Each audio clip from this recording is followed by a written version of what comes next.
बुद्ध एक बार अपने भिक्षुओं को संबोधित कर रहे थे।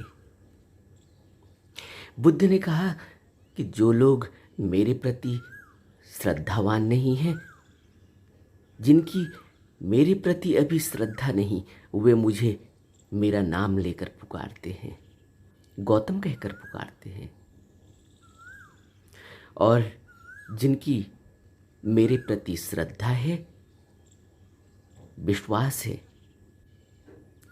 वह मुझे बुद्ध, तथागत कहकर पुकारते हैं। और यही ठीक है, क्योंकि मैं गौतम नहीं हूं। मैं गौतम था, लेकिन मैंने इस जीवन में निर्वाण प्राप्त कर लिया। और जो व्यक्ति गौतम था, उस व्यक्ति के जीवन का अब निरोध हो चुका है। अब गौतम जैसा कोई है नहीं।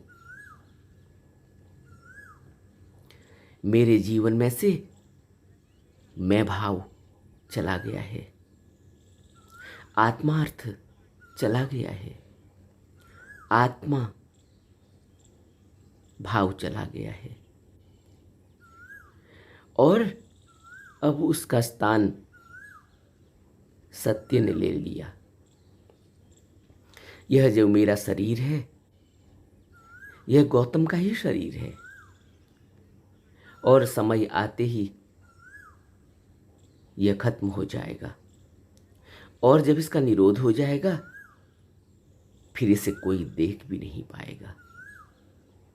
न कोई देवता इसे देख पाएंगे, न कोई मनुष्य इसे देख पाएंगे।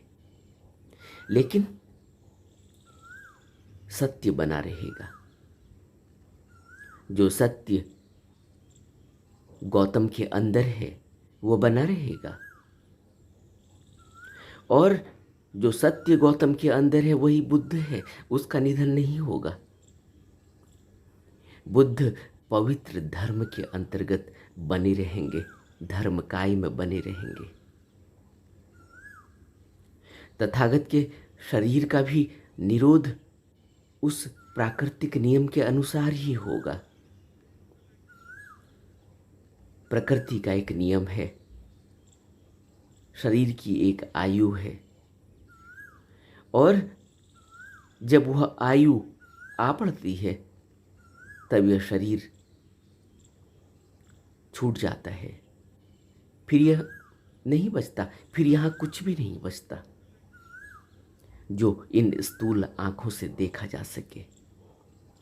और फिर किसी प्रकार की भी कोई नई रचना नहीं हो सकती। यह भी संभव नहीं होगा कि कोई बता सके कि तथागत अभी यहाँ है, तथागत अभी वहाँ है, क्योंकि आंखों से कुछ देखा ही नहीं जा सकता। इन स्थूल आंखों से यह गौतम देखा ही नहीं जा सकता। यह एक बड़े अग्निपुंज में विलीन हो गई अग्निशिखा के समान होगा। अब वह अग्निशिखा अदृश्य हो गई। अब उसके बारे में यह नहीं कहा जा सकता कि वो यहाँ है, वो वहाँ देखा गया, फिर वो वहाँ चला गया। अब ऐसा कोई इन स्थूल आंखों से नहीं देख पाएगा। लेकिन तथागत का अस्तित्व धर्म के अंतर्गत माना जा सकेगा, क्योंकि तथागत ने ही धर्म की देशना दी है। तथागत धर्मकाय में विलीन हो गए। और जो व्यक्ति ध्यान साधना में जुड़ा है, जो व्यक्ति अभ्यास कर रहा है, उसको तथागत के धर्मकाय का अनुभव होता रहेगा। और तुम सब मेरी संतान के समान हो। मैं तुम्हारे पिता के तुल्य हूँ, पिता के समान हूँ। मेरे माध्यम से ही तुम दुखों से मुक्त हुए हो और दुखों से मुक्त हो सकते हो।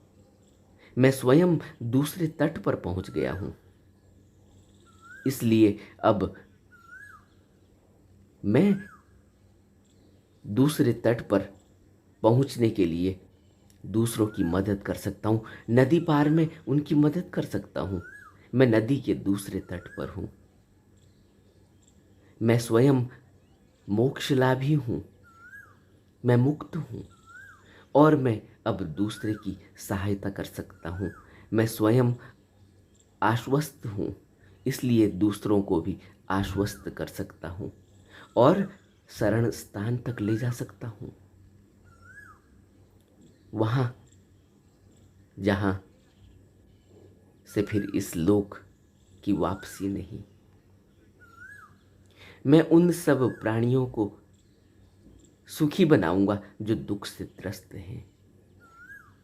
मैं उन सब को प्रसन्नता दूंगा जिन्हें विपत्ति ने मरणोन्मुख बना रखा है, जिनके दुख इतने हैं कि वह मृत्यु के ही समान हो गए हैं। और यह विपत्ति, यह दुख का कारण है प्रमाद। और जैसे ही प्रमाद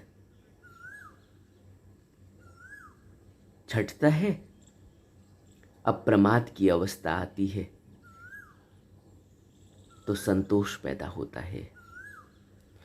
विपत्ति चली जाती है, सुख में तब्दील हो जाती है और उन लोगों को मुक्ति का अनुभव होता है। मैं उन सभी प्राणियों को सुखी बनाने के लिए आया हूं जो दुख से त्रस्त हैं।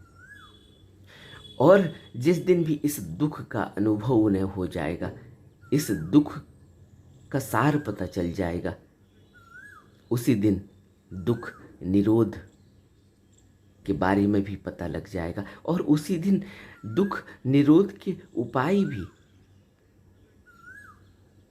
मिल जाएंगे। मानवता को मुक्त करने के लिए सत्य के सम्राट के रूप में मेरा पदार्पण हुआ। मेरा विचारणीय विषय सत्य रहा है, मेरे अभ्यास का विषय सत्य रहा है, मेरी बातचीत का विषय सत्य रहा है। मेरे विचार सदैव सत्याश्रित हैं और मैं शाश्वत सत्य हो गया हूं। जो भी कोई सत्य का अनुभव करेगा, सत्य का बोध जिसको भी प्राप्त होगा, वही तथागत के दर्शन कर सकता है, क्योंकि तथागत ने सत्य की ही देशना दी है।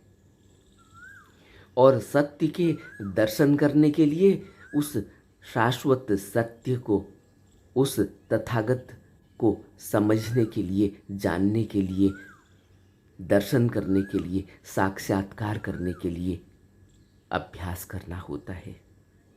आर्य अष्टांगिक मार्ग का पालन करना होता है, क्योंकि आर्य अष्टांगिक मार्ग ही दुख निरोध का उपाय है। और जैसे ही दुख का निरोध हो जाता है, वैसे ही सत्य का आभास होता है, प्रमाद छट जाता है। प्रमाद ही दुख है और अज्ञानता, अविद्या सबसे बड़ा कारण है। जिस दिन अविद्या गई, जिस दिन दुख का पता चला, उस दिन ही दुख के निरोध के उपाय का पता चलता है और उसी दिन दुख के निरोध के उपाय का अभ्यास करने से, आर्य अष्टांगिक मार्ग के अभ्यास करने से दुख मुक्ति हो जाती है। और दुख मुक्ति ही तथागत के दर्शन है। जैसे ही दुख मुक्ति होती है, वैसे ही तथागत के दर्शन होते हैं। तथागत दुख मुक्ति के बाद प्रकट होते हैं।